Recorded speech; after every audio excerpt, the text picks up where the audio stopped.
Welcome to the Randy Report. I'm Randy Slavacek, your host. I'm also the writer and editor of therandyreport.com, where you can find me every single day on the internet reporting on the daily news cycle in terms of politics, pop culture, and entertainment news of interest to the LGBTQ community.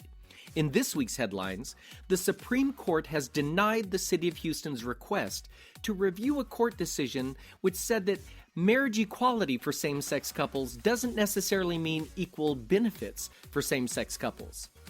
Bermuda is the first nation in the world to legalize, then repeal, marriage equality.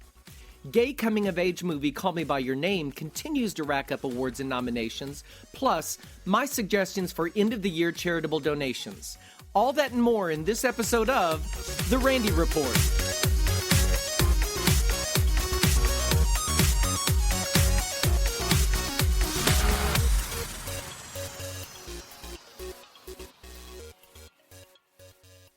The U.S. Supreme Court has announced it will not review a June decision by the Texas Supreme Court, which ruled that the landmark decision which brought same-sex marriage to the entire country does not fully address the right to marriage benefits.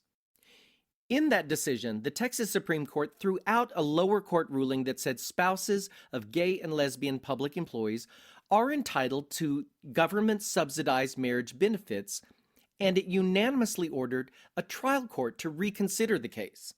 Now, that's despite the fact that the U.S. Supreme Court's landmark ruling in June of 2015, Obergefell v. Hodges, brought same-sex marriage to the entire country. In its decision, the Texas Supreme Court noted that while Obergefell requires states to license and recognize same-sex marriages, just as they do opposite-sex marriages, it did not hold that, quote, states must provide the same publicly funded benefits to all married persons, end quote. Well, I disagree with that. Equal means equal. It doesn't mean kind of equal. Or, as the attorneys for the City of Houston wrote in their brief to the court, equal recognition of same-sex marriage requires more than a marriage license. It requires equal access to the entire constellation of benefits that the state has linked to marriage. Stay tuned, folks. I'm assuming we're going to see this trial court in 2018. In June 2016, the voters of Bermuda overwhelmingly rejected same-sex marriage by a 2-to-1 margin in a non-binding public referendum. I should note that the opposition for that referendum was rallied with the support of U.S. hate groups, including the virulently anti-gay Alliance Defending Freedom.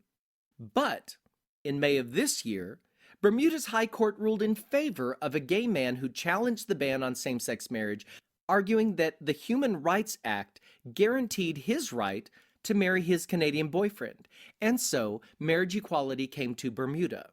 However, this month, the Bermuda Senate voted 8-3 to repeal same-sex marriage and replace it with domestic partnerships. In addition, the Bermuda House has also approved the same legislation in a vote of 24-10. The bill now goes to the governor, and if he signs it, Bermuda will become the first nation in the world to legalize, then repeal, same-sex marriage. The Bermuda Tourism Authority sees the writing on the wall already, sharing serious concerns in a statement that was issued before the Senate vote. They wrote, "Since last Friday's vote, we have seen ample evidence of negative international headlines and growing social media hostility towards Bermuda that we feel compelled to express our concern about what the negative consequences could be for tourism. If the domestic partnership bill passes the Senate this week, we believe the bill poses an unnecessary threat to the success of our tourism industry. We urge you to vote no and appreciate the opportunity to lay out the reasons why." Bermuda is one of 14 British overseas territories, and 7, for now, have legalized same-sex marriage. During the 2016 presidential election, I wrote many times on the Randy Report about my concerns about the outcome of the election in regards to the Supreme Court and other judicial nominations that would occur in the next administration. It turns out my concerns were not unfounded. According to a new report by LGBT legal advocacy group Lambda Legal, 1 in 4 of Donald Trump's judicial nominees are overtly hostile towards LGBT rights. That means that laws and protections for LGBTs in the areas of healthcare access, workplace protections, voting rights, equal protections in public spaces, and more could come under fire in courtrooms across the country. Lambda Legal analyzed the legal records, public comments, and professional writing from Trump's 59 nominees and publicly opposes 16 who have explicitly denigrated or failed to recognize the rights of LGBT people and their families. Additionally, according to the Associated Press, Donald Trump is appointing white men at a rate not seen in nearly 30 years. To date, 81% are male nominees and 91% are white nominees. His judges are also younger than President Obama's on average, which means that they will serve longer. As I mentioned, when Democrats were busy infighting last year during the election, I tried to warn folks that it's the judicial nominations, not only at the Supreme Court but locally, that could impact us all for decades. And here we are. In queer cinema, Timothée Chalamet, the young lead actor of the highly acclaimed coming-of-age gay romance Call Me By Your Name, had a great night at the New York Film Critics Circle where he snagged the Best Actor award for his stunning work in the film. He also picked up a Best Actor nod at the LA Times Film Critics Association Awards, where the movie also won Best Film and tied for Best Director. The film has also picked up 3 nominations for the Golden Globe Awards, including Best Actor for Chalamet, Best Featured Actor for Armie Hammer, and for Best Film. Here's looking for more momentum as we head into the Oscars. So far, the film has been nominated for 85 awards and won 31. As we approach Christmas Day, I'd like to make a few suggestions if you feel you'd like to make a contribution to a worthy LGBTQ organization. At the holidays, many people think of the Salvation Army, but it's an organization that for decades condemned LGBTs. Their website featured a link to so-called ex-gay therapy up until 2013. Albeit, in recent years, the organization has made an effort to improve its reputation. According to a statement on the Salvation Army website, the group is now, quote, open and inclusive to all people. But while they continue to clean up their act, if I may, I would like to suggest 3 organizations that I think are awesome and do terrific work with LGBTQ communities. 1, the Ali Forney Center in New York City, which provides meals, housing, health and social services to homeless and at-risk LGBT youth in New York City. You can find them at aliforneycenter.org. 2, the True Colors Fund, which you can find at truecolorsfund.org. An estimated 40% of homeless youth identify as LGBT, often because they were rejected by their families after coming out. Homeless LGBT people often report having trouble finding shelters where they feel safe being out, so overtly LGBT-friendly shelters are critical. The True Colors Fund, which was co-founded by Cyndi Lauper, provides training and education for service providers like homeless shelters and soup kitchens across the nation on how to become safe, identity-affirming places for LGBT youth in need. And 3, one near and dear to my heart as an actor and performer on Broadway, Broadway Cares Equity Fights AIDS, which you can find at broadwaycares.org. Since 1987, Broadway Cares Equity Fights AIDS has helped men, women, and children across the country and across the street receive life-saving medications, health care, nutritious meals, counseling, and emergency financial assistance. One of the nation's leading industry-based nonprofit AIDS fundraising and grant-making organizations, Broadway Cares draws upon the talents, resources, and generosity of the American theater community, having raised more than $285 million for essential services for people with HIV/AIDS and other critical illnesses in all 50 states, Puerto Rico, and Washington, D.C.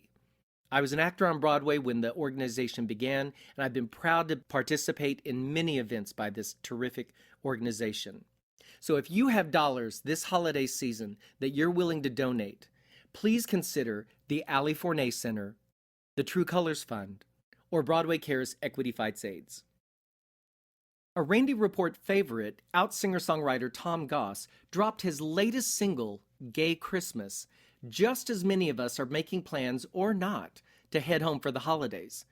The song has a different Christmas message, and while it is somber and a bit sad, it's also empowering. I'm not sure I've heard a song like this before. In an email, Tom told me, "I just wrote the song last week while thinking about my decision not to go home for Christmas this year. It's weighed heavily on me, and I know that many LGBTQ men and women have had similar experiences." In the song, Tom advises his listeners to give the whole family thing a miss in favor of sticking with people who will love and value us as we are. The track is classic Tom Goss as he trusts his solid melody and taut, sober lyrics to convey what many LGBTs feel during the holiday season. He wrote, "Too many of us have had to learn to accept less from our families when it comes to fully embracing us for who we are. It's become even worse since the election last year due to the sense of betrayal we felt when we learned how family and friends voted. Yet we're expected to be the ones to forgive, to move on, and pretend everything is okay, even as the current administration and GOP keep supporting anti-gay politicians and policies." While the song may have a melancholy tone to it, I find it powerful and empowering.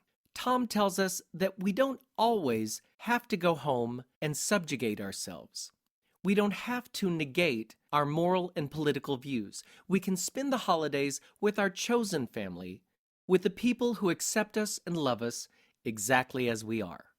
The accompanying music video, directed by Nathaniel Siri, brings that positive ending to life.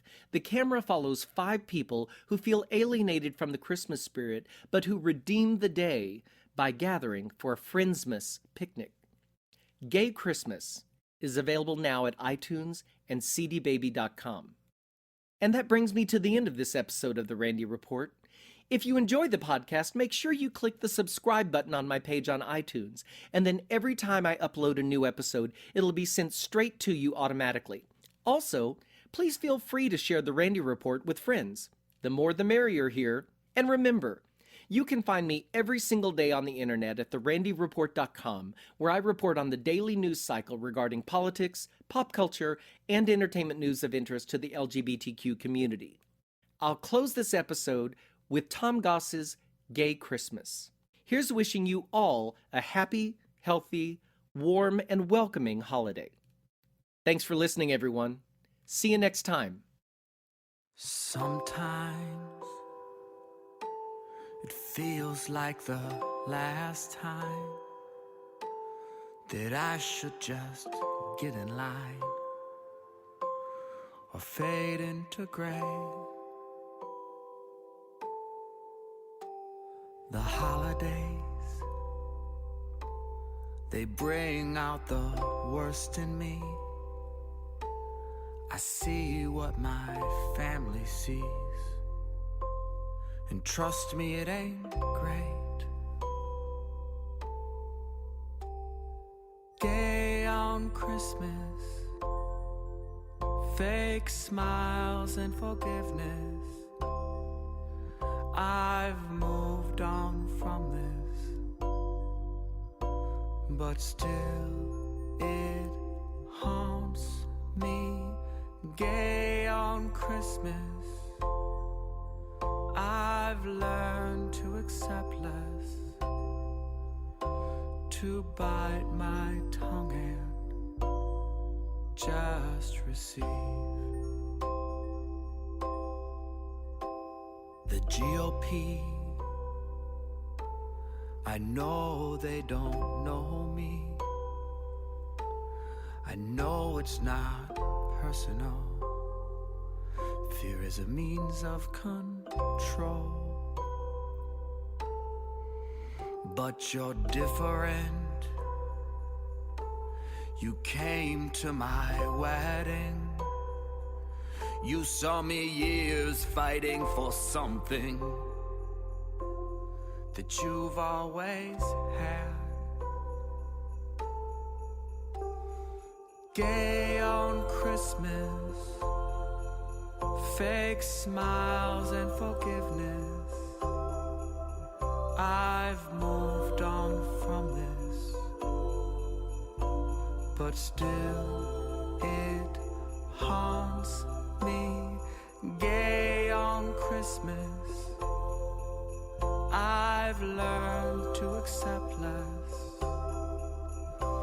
to bite my tongue and just receive.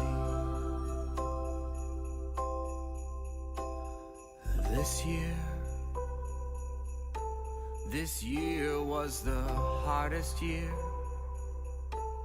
'cause I stopped giving a shit and you faded away.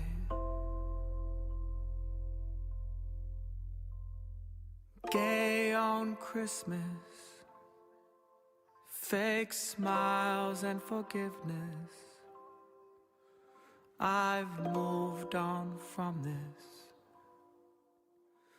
but still it haunts me. Gay on Christmas, I refuse to accept less, so clear my placemat. I'm not coming home.